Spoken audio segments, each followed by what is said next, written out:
some of these other things that are out there. But once you get into business, you need both sides of it. You have to have that passion for your craft and your skills and the clients that you're serving, but you also have to have some kind of background information on the business side to make sure that you're staying profitable. One of the biggest things I see with small businesses, and I'm sure you've probably heard the statistic that a significant number of businesses, I think 85%, will go out of business before they hit the 5-year mark. One of the biggest contributing factors to that is burnout, right? You get into those first couple of years of your business and sweat equity is fine, right? It's free, I can put in these extra hours and I'm gonna do this and I'm not gonna charge for that. But after a couple of years of doing this, working off of sweat equity and volunteerism, you're starting to say, what am I getting back out of this? I'm running ragged all the time. I'm missing out on social events and time with my family and all of these other parts that enrich our lives, and we're not getting that ROI back. So if we start off at the beginning of our businesses and have some clear revenue goals that tie into our income, that tie into our lifestyle, it's a lot easier to avoid that burnout because you're pricing yourself properly up front, you're not shortchanging yourself, and you've got an actual financial roadmap that's gonna take you through year 1 and 3 where you're building everything, and then get you past that next hurdle of being a business for 5 years. So when we talk about lifestyle, what are the things that motivate you? What do you wanna do with your life? Is it maybe time with kids? I've got a daughter that's in high school. I've learned that I can't schedule anything past like 3 o'clock in the afternoon. I'm glad it's not just me. Yeah. Like this year, since Jude started middle school, I'm like, okay, I want to be home and like nobody leave the house after 3.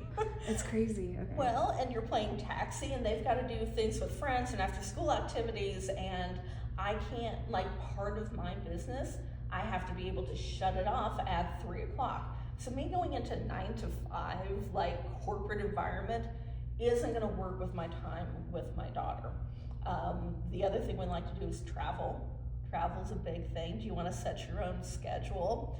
I worked through a pricing module with another business owner, and they wanna travel up to 4 to 5 weeks out of every year. So if you're gonna take that much time away from your business, how do you structure that income to, one, be able to afford the time off, and 2, afford to travel to all these amazing places that you want to go? So what are the things that motivate you, or things that you want to see in your lifestyle that you're hoping this type of employment is going to solve? Well, definitely kids, and travel's on my future. I would like that. Just the freedom. Yeah. Freedom of movement. Yeah, being your own boss, you get that time freedom. And that's so nice. That's probably my number 1 motivator on being a small business owner. For me, I think it's not being like micromanaged by other people. Nice. You like that autonomy to make the decisions that are right for you. How about you two? A lot for me is changing right now. So Okay.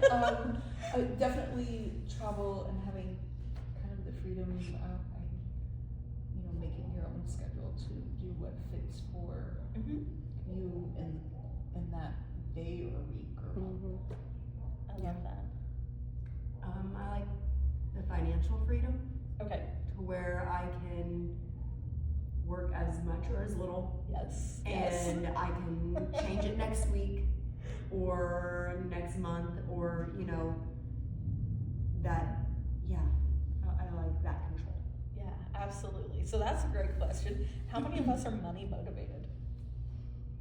At least a little bit. Okay, so that's actually surprising that 4 out of the 5 of you raised your hands, because when I ask that question in groups, usually it's only like 1 or 2 that are truly money motivated. Most people out there, they like money as a means to an end. So I like the travel, but I have to have money in order to support the travel. Like my daughter is money motivated. She's like, I just want to earn money, I want to have money, I want a good job. I don't care what the job is, but I want a job that's going to pay me well, and I just want my, dragon's hoard of gold to sit on. So part of what we're doing with this next exercise is taking some of those motivators, money, travel, family, autonomy, all of those things, and we're going to put a price tag on it. So have you stopped to think about once you're out there and you're running your own business, what does that dollar amount look like for you to support yourself 100% with what you're doing? So that's going to be the first question. Think on that for a second. When you have your answer, go ahead and write that down in the first box. So what does it look like for you to be able to not have to work the corporate 9-to-5 job, to be able to travel in a way that makes sense for you, to pay your bills, pay your vehicle, pay your health insurance, looking at retirement, all of those things that we have to pay for in life. What would a comfortable income look like for you? And that's going to be different for everybody. So you mean an annual income? Yeah. Well, what, like, some of those are unknown, at least for me right now. Like, I don't know what my insurance is gonna cost. Okay. But if you kind of For like, the business too, right? Isn't there a liability insurance? 20. $50 a month. Yeah. Or 20 What about health 20 bucks a insurance month. when it's Yeah. just, cause it's just me? yeah. So That's kind of just eyeball it for now, because you know about what your rent or your mortgage is. If you had to have a car, what would a car payment be? If you want to travel once a month, is that a $500 travel? Is that you're going across the globe and you're spending $10,000 every time you travel? For some people, they can live comfortably on $30,000 a year. Some people have spouses or partners or other people in their family dynamic that carries the bulk of the financial responsibility. So that's where it kind of depends on your own situation, on what does that mean. I'm a single mom, so if I'm not bringing in the money, I don't have a roof over my head, I don't have food on my table, my child does not get to do the 800 billion things that she wants to do with her life. So for me, my revenue that I want to make every year might be different than somebody else that wants to do this part-time strictly as a hobby and doesn't have to worry as much about bringing in an income to pay for everything else. So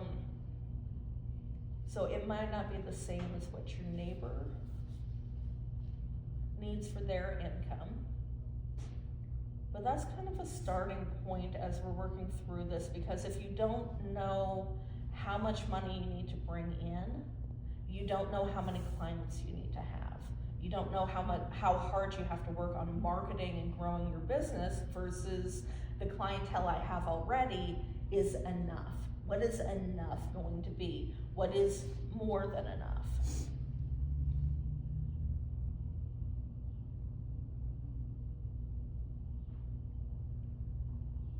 Got your numbers written down? You want a number in the box? Yes.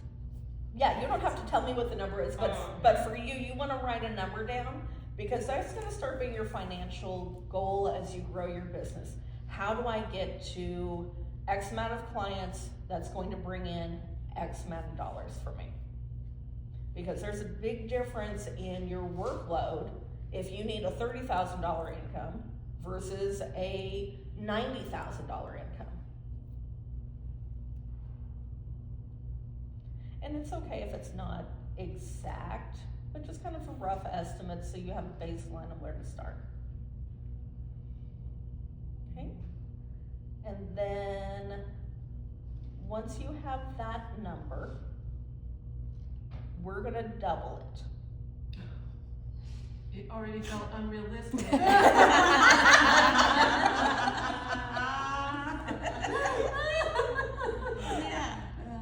All right, so go ahead and double it just for today. Because what you want to look at as business owners is two different income goals. One is going to be your personal income. That's how much you want to pay yourself. And that's going to supply the funds for food and rent and cars and kids and travel and all of those other things that you need in your personal life. The other half of that is everything that you're going to put into your business. So if my income goal is $50,000, I want a revenue goal of about $100,000, because that other $50,000 is what's going to pay for my business insurance, if I need to rent a space, if I need to get any kind of licensing or continuing education, if I need to replace equipment or buy supplies, all of those other things I want my business to fund. And the ideal goal is that I have both comfortably based off of my revenue and my income. So my initial number had all that factored into it. Okay. So then I probably need a half my initial number. Probably. And that's why we want to break it down into two parts of what do you personally need, and then what is your business going to need.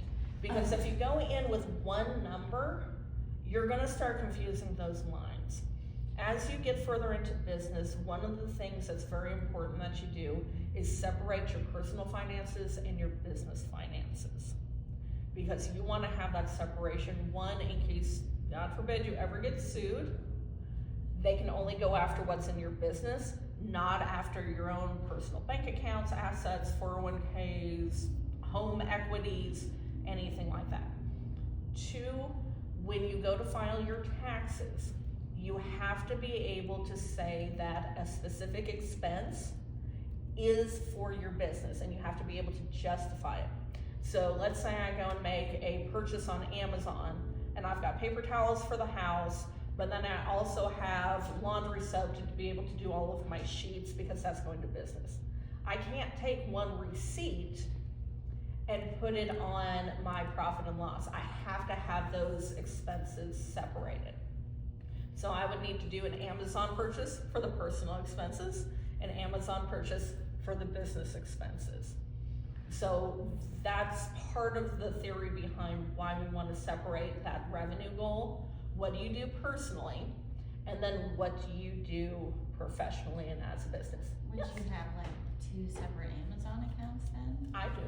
Okay, that Yeah. would make more Two sense. separate cards, like a business Yeah. card and a personal card. Yes. Yeah, and that's the ideal way. Once you are in a space to truly start operating your business, you want to go down to the Secretary of State and file. I always recommend you file at least as an LLC to start. And you take that paperwork and you go to a bank, and they will give you a business bank account.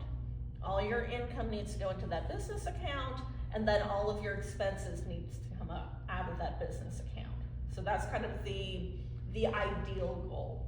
As you're growing your business and you're going through the first year, sometimes 2 years, sometimes funds need to go back and forth to make sure you have extra money in your personal account, or you put money from your personal account into the business account to cover things, and that's perfectly fine.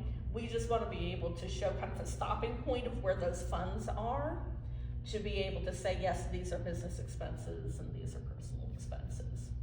I have a question. Yeah. This is, you're talking my anxiety language right now. Let's not do that. Talk it down, talk it down. She's lying to me.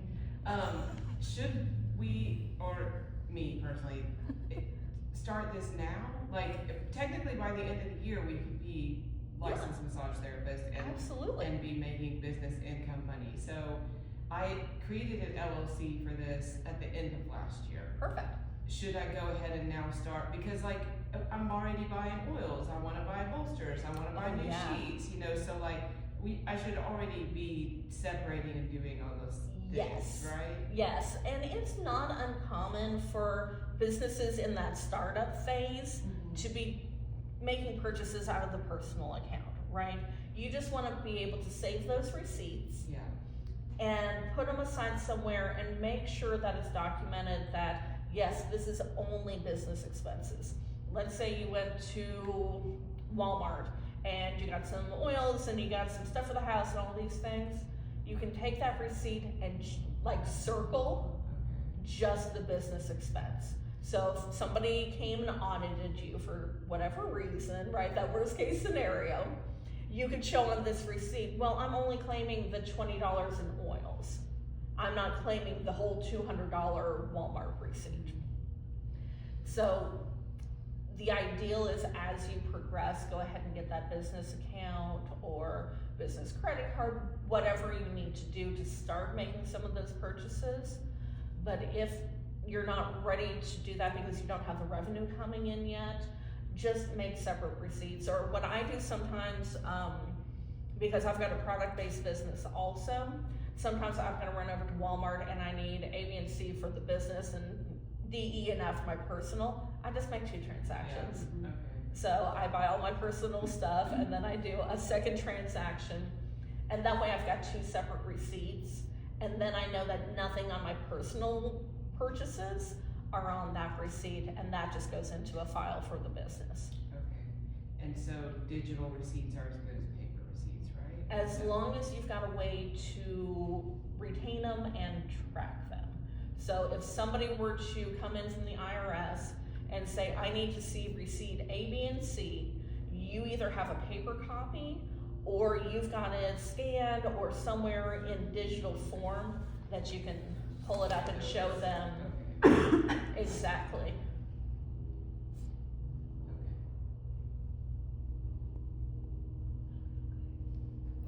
Yeah, it's all just a work in progress. One of the things that I do with a lot of small businesses that are in that emerging stage, so they're just starting up, is I'll walk them through, like, here's how you get a spreadsheet set up so you can track your expenses. Here's things that you need to make sure that you're writing down as you go along to be able to track it, because that first year things are they're a little gray. Lines get blurred. We just want to get to a point where there's an awareness of down the road, as you progress, this is kind of that ideal. And it's okay that you're not here today, because you're gonna get there down the road. So don't let the anxiety get you. It's okay. This is a normal path. It's a normal journey to get you to that point. Men do this all the time and they never ask that question. No. So, I'll let you talk to my husband and he'll If that really helps. spike your tax anxiety. No, I don't think that. I mean, that, All right. So going on down in the bottom of that worksheet, I want you to start thinking about, and this is where that separation from personal into business comes into play. And I want you to start writing down ideas of different business expenses that you're gonna see once you're out into the wild. So we mentioned a couple earlier, and if you've got ideas, feel free to shout them out. rent, Mm-hmm. a supply item is good just because you might not need to buy stuff every month, but having it like already taken out of your budget is great. So like for oils and sheets and stuff. Liability insurance, $20 a month. Liability insurance, Website if you're, scheduler, 25 $25 a month. Mhm. I always recommend having an accounting software like QuickBooks. it cost me $1,000 this year for my subscription. Why? I don't know. You should probably I should ask probably somebody. call. Yeah. You should probably Like ask it jumped from like $300 usually is what I usually pay for my yearly QuickBooks Online that I can just like Yeah, what is it, accountant file over. yeah. It was like $999 this year. You need to find out what else you're signed up for. Right. It sounds I'll like call. I you're was paying like, for the screw it, I'll premium. just pay it. I mean, unless you're signed up for I'm not other on things. payroll or anything Yeah, like because that. those are usually the things Mhm, that no. some kind of team account No. or special other services One and things. user. Okay, that makes I me feel like feel better that $35 you're a saying. month. I was like, Yeah. whoa. If you're using QuickBooks Simple Start, which is kind of the ideal, Books desktop. okay. It check and see if there's anything else that's included in that, because I know the QuickBooks Online with the Simple Start, which is kind of one user, few bank accounts or credit cards, it's less than $40 a month. And you I can was send like, I pay- account files and they can, you can import and export Oh, them. Yeah, I use $35 a month. Yeah, Me and my bookkeeper on there. yeah, I think it's like 38. Yeah, 35, something like that. I'll make a phone call. I wonder if Yeah, they'll check still on like, they're that. like, oh, we ran this charge 6 months ago and you're just now calling to fuss about it. Well, Yeah, double check and see what all you're paying I avoid for. conflict. I Just do. help I you. avoid conflict. Take my money. I don't want to argue. Yeah, QuickBooks shouldn't be that expensive up front. I do always recommend use the Simple Start. Do not use Solopreneur. It's very tempting because you'll pull it up and it'll be like $10 a month and you're like, it's cheap. Please don't do it.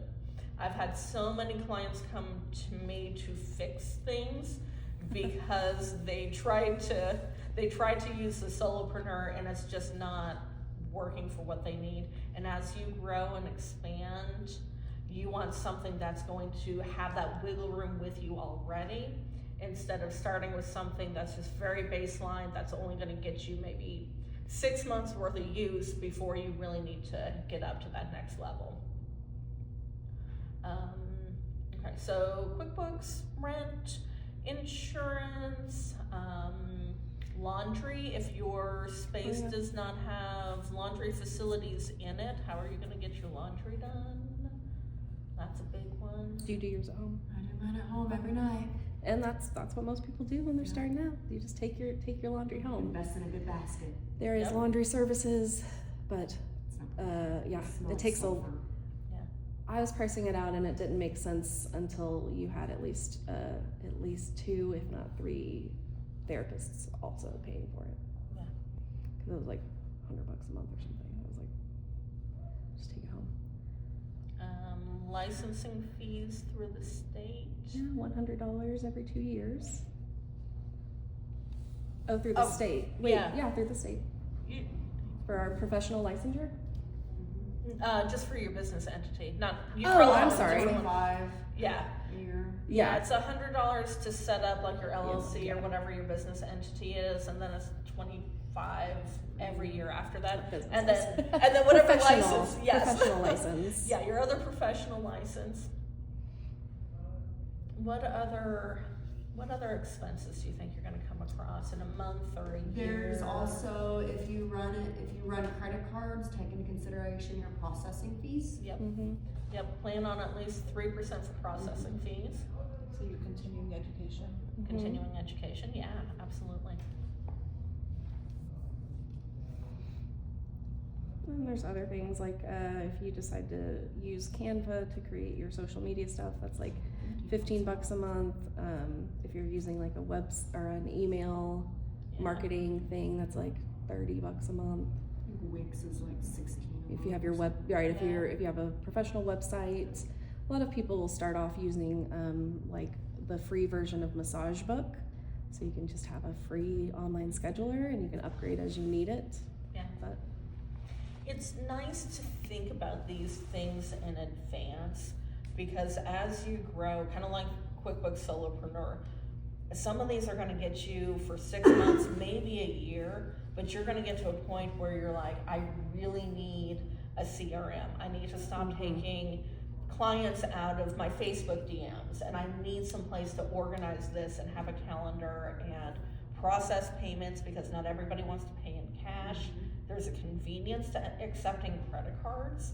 Plus, you don't have to worry about taking cash at the time of service. And that it changes the vibe. They've already paid. You don't have to worry about getting shortchanged or them not paying or anything like that. And then you don't have to either ask up front or after they're all relaxed and in a good mood and being like, oh yeah, by the way, you owe me for, like, having them pay up front is such a game changer. So do you have them pay when they book? I don't, but I've always had it as an option that some people will do, and some people don't. That's just how I've operated. It's one of those office policies that like do what makes you feel safe and supported. If everyone prepaying makes you feel safe, is that if that's what you need for your nervous system to run a successful business, then do it. It wasn't something that I needed. You gotta know yourself a little bit on that one. And it's also like one of those things like, okay, well, if it becomes a problem Yeah. where you have people not showing up and not paying, right? You're getting no call, no showed, or, you know, I can't imagine anybody ever like showing up and be like, I forgot my wallet. But you know, if you randomly ever have any problems, it's always a policy you can enact when it's needed. Not necessary, but a lot of people, massage therapists, when you start being booked out 2 or 3 months in advance, Yes. then they start doing prepay, because somebody no call, no showing can throw everything into a wrench. But just starting, just do what you want. Yeah, absolutely. And this is information that you can take with you, and not all of it are you gonna need to know right away or put into practice right away. It's things as you go down the road, and having the revenue built in to care for these expenses is a lot different than if I think I need to make $50,000 this year and I'm making $52,000. Well, then I'm constantly going to be worried, well, how do I pay my rent for the space? How do I do this? I would love a new CRM, but I can't afford it. But if I plan on making $50,000, so I'm going to bring in $75,000, I know I've got that money built in. The other thing to think about is, as self-employed people, we owe self-employed taxes.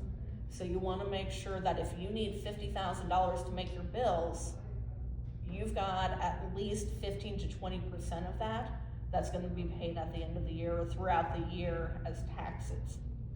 And that's like $10,000. So all of a sudden that $50,000 income comes down to like $40,000. Are you shortchanging your lifestyle? Can you afford your home? Can you afford to travel? Or are you in this space now where you're overworking and you're burnt out just to make ends meet? Any other expenses or things to think about along the way? The clock's a little fast. That's pretty good. The nice thing about massage is we have very low overhead. Mm-hmm. Yeah. It's a benefit. I'm looking at the And there's esthetician. also a lot less deductions, so you gotta be mindful and creative. Okay, I'll take it. Right? You're saying that like it's a bad thing. I'm I'm like, just okay, saying, and I will I trade get that. posed on taxes, and I'm like, where are my deductions? Yes. what are we doing? Alright, But well, the amount of like my back bar, I probably put in every bit of $20,000 a year in my back bar. yeah, that's wild. So the idea of Not needing that. $1,000 a year and good quality lotions If I, is kind of nice. Mm-hmm. I know massage is the best. All right, the last thing we'll go through, since you've got your income goal and your revenue goal, take your revenue goal and I want you to divide it by 50.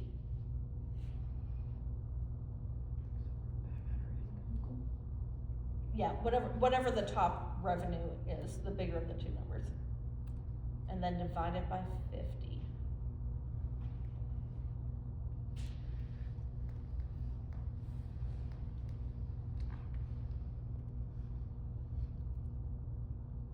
Okay, so that number is going to be your weekly goal.